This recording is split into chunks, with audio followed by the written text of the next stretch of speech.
Hey guys, so I wanted to make a build around Curtain Call for a couple of years now actually, and I never really got to do it. And recently I saw Captain Lance doing a triple attribute stacking, and that kind of got me inspired enough to finally give it a try. And essentially Curtain Call, if you have at least 800 dexterity and 800 intelligence, you throw 3 mines with a single click, which is a big damage multiplier. Now, I decided to also go with the triple attribute stacking, and I'm gonna explain how everything works. But I am stacking all the attributes to get the damage, the crit chance, the more damage and life, but I wasn't sure if I'm gonna like the playstyle with mines, and I actually going with the Eye of Winter mines.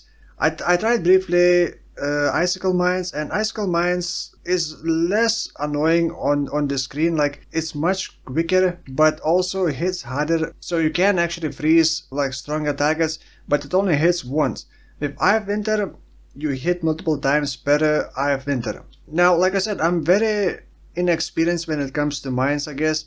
I did play mines long time ago, but at some point I just stopped liking playing mines. Or traps, I guess, mines, traps, similar thing. So I wasn't sure if I'm gonna like this, so I went with a very cheap version of this build. I do have a couple items that could be a bit pricier, but most of the items here you're gonna see are very cheap. And I went with the two cheapest split personalities, Dex and Int. For some reason they are only like 15 KS each. This build is not very tanky. I checked PoE Ninja how other people playing with the Curtain Call, and many of them are doing like a melding of the flesh, getting maximum res, because you're gonna need maximum res for the Righteous Fire anyway. But that overall is kind of expensive, and like I said, I wanted to first see if I would like the cheap version. And this is like really pleasant for mapping. It's so chill and so relaxing. It has chains, so it kind of chains through all the enemies. You don't need to target, it auto targets the enemies, and then the chain helps. So map clear feels really relaxing almost. Now the single target without jump swapping is a bit bad with chain, unless you use Tornado, which I do not want to use. So Tornado, some of the projectiles would hit the boss, and some of the projectiles would chain off the Tornado towards the boss, and it would be decent DPS. But I just don't like Tornado. So I rely on gem swapping, which I also don't like doing. So essentially I just accept that I will have less DPS against tougher targets if I don't gem swap. I haven't tried any Uber bosses with this. I pretty much never try any Ubers.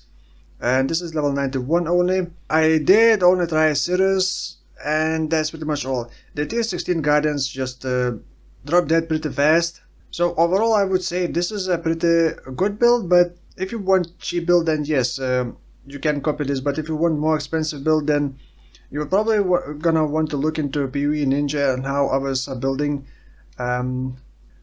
Maybe let's start with why triple stack. Now, first of all, Inquisitor.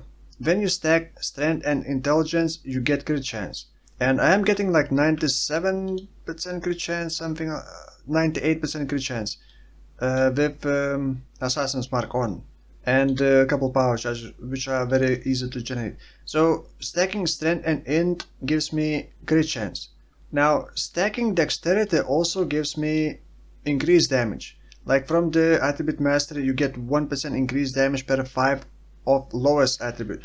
You get the same modifier on the build, so you get 2% damage per 5 lowest attribute. Then I also have Iron Will, so stacking strength also gives me Iron Will, which increases the spell damage. And then from the last cluster jewel, Call to the Core, you essentially get 3% increased cold damage per 25 lowest attribute essentially. And it's very easy to cap spell suppression, because stacking dexterity means you can just take Mage Bane and get massive amount of spell suppression. I did need to get I believe on 2 places to get spell suppression, and then I only have 3 flasks because I'm running the Traitor node, Balbala, and that is mainly to sustain Ruby Flask, which also has reduced mana cost of skills during its effect. And as I understand, correct me if I'm wrong, you do want to lower your mana cost to be either lower or equal to the reservation. Well, I guess you still need I guess you still need mana sustain. I think most people run inspiration in their setup to lower the mana cost even more. I decided to not go with inspiration. I did manage to lower my mana cost low enough to feel decent, but the mana cost can be a bit tricky to manage. That's why I'm running this flask modifier. 24% reduced mana cost of skills during flask effect is pretty massive. Like without this flask it costs 25 mana and then it reserves 17 mana. Now that's another thing, you also want to stack aura effect, because aura effect turns out it also affects a high impact mine. I'm also not 100% sure if it works, but each mine from supported skill applies 2% chance to deal double damage to hits against enemies near it, up to 100%. And I think aura effect does affect, because the high impact mine does have an aura tag. So you stack aura effect, you also get a reduced or increased mana reservation efficiency, which helps lower the mana cost of Eye of Winter. And you do want to get increased effect of aura from your skills to give you more maximum fire resistance essentially. And you will want to get level 21 Purity of Fire, and you need to get it to level 23 somehow. There are expensive ways, there are cheaper ways. I went with kind of expensive way. I got the Coil corrupted one.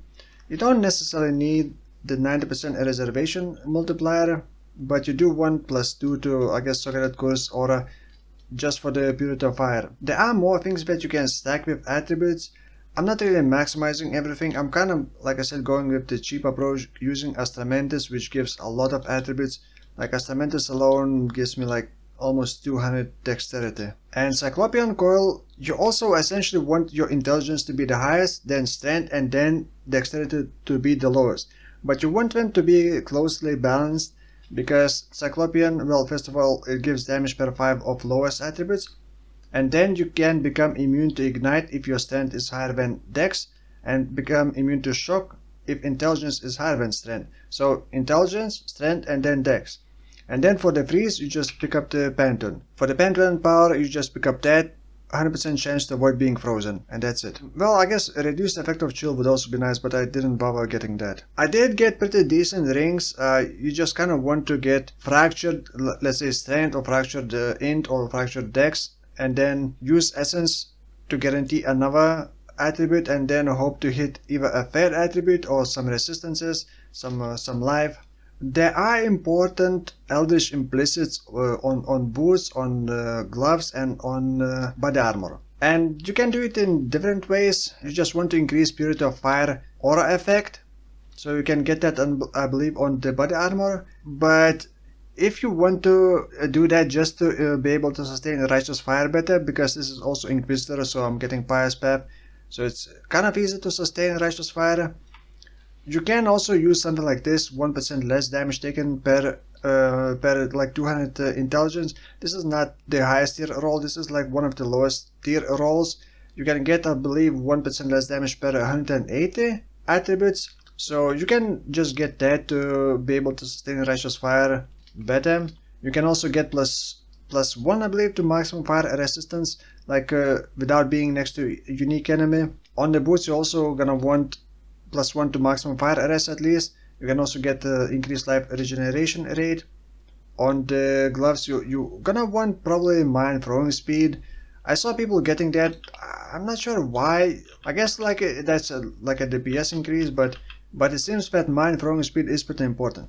You can also get another like attribute scaling damage, increased damage per like 100 dexterity, but I believe the breakpoint is every 100. So from this, what am I getting? 8 times 3, so that's like very small amount.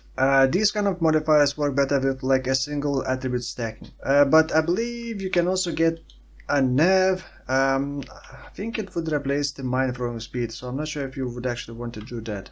I did go for the projectile speed on my wand. I'm not entirely sure about projectile speed with Eye of Winter. Some people say that you want less projectile speed and even run slower projectiles against single target, because the longer it stays, the more projectiles it releases and the more projectiles can hit the same target. But projectile speed is absolutely needed for clear speed, I would say.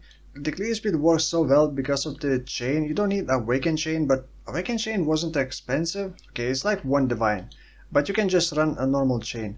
But for bossing, I do swap to Awaken Added Cold level 5. I only have like level 24 Eye of Winter.